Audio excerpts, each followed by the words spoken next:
Radical.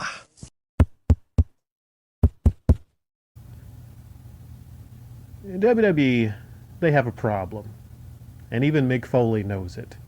Mick Foley has a video, and I'll leave a link to it down below. It's a little over a minute long, but he basically is straight to the point, talking about how WWE has a problem, and he says something very shocking there in that video. And everyone might not agree, but Mick Foley says that WWE is no longer the wrestling promotion that wrestlers and talent aspire to go to.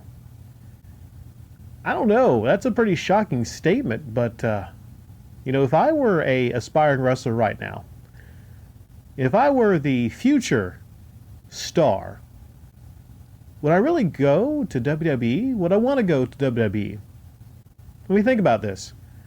Let's say you're a big-time wrestling talent, and you have two choices, AEW or WWE.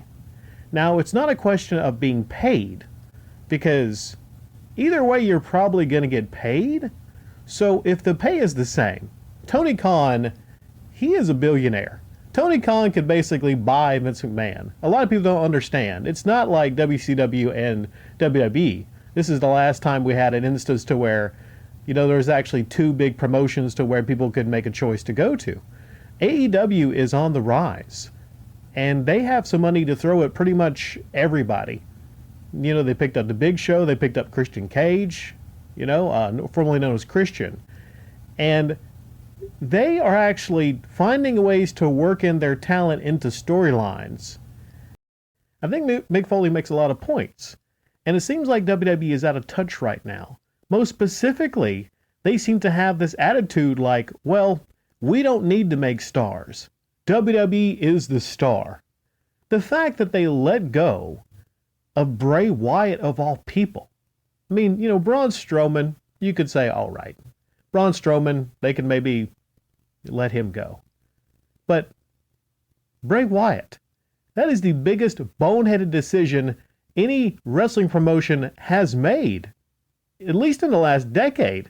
How do you not hold on to someone as talented as Bray Wyatt? That one's going to come back to bite them right on their asses. Because, okay, CM Punk, of course you could say he was never going back to WWE. Bryan Danielson, could they have held on to Bryan Danielson? I don't know the specific situations there. I know Bryan Danielson, he had in a statement he said where he still has a lot of respect for WWE, basically, and he loved where he worked. He was in front of a crowd. He said, listen, this may got a lot of boos, but I generally loved the WWE and I loved where I used to work. But he's in AEW now. Now, I agree with Mick 100% in this, because if you tried to watch the WWE product now, it is a far cry from how it used to be.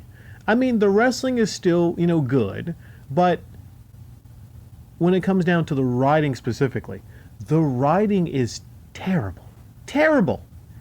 The problem is, there's a reply to Mick from Brian Abrahamson. He says, they hired writers that don't know anything about wrestling, and they don't even know who the wrestlers are. When one writer was asked what their favorite character was, they couldn't even say the name. That's a problem. There's lots of problems in WWE, but this is a lot of self-inflicted wounds from WWE, because they let wrestlers go, or they didn't fight to keep them. Specifically, Braun Strowman, who will probably wind up in AEW, and I think they can actually find something to do with a monster like Braun Strowman. But Bray Wyatt, that one's going to sting, because now Bray Wyatt's pretty much going to head to AEW when his no-compete clause is up. I think it's up around Halloween. So imagine in AEW around Halloween, they have a pay-per-view where, you have a Fiend type character show up. Or I would rather a character like he used to have, years ago.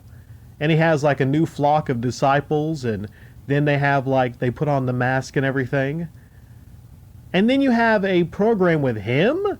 You could do him and CM Punk, him and Bryan Danielson, him and Braun Strowman. A lot of those wrestlers have history with each other. You could have a flooding of disgruntled WWE wrestlers and up-and-coming talent that make a choice to go to AEW.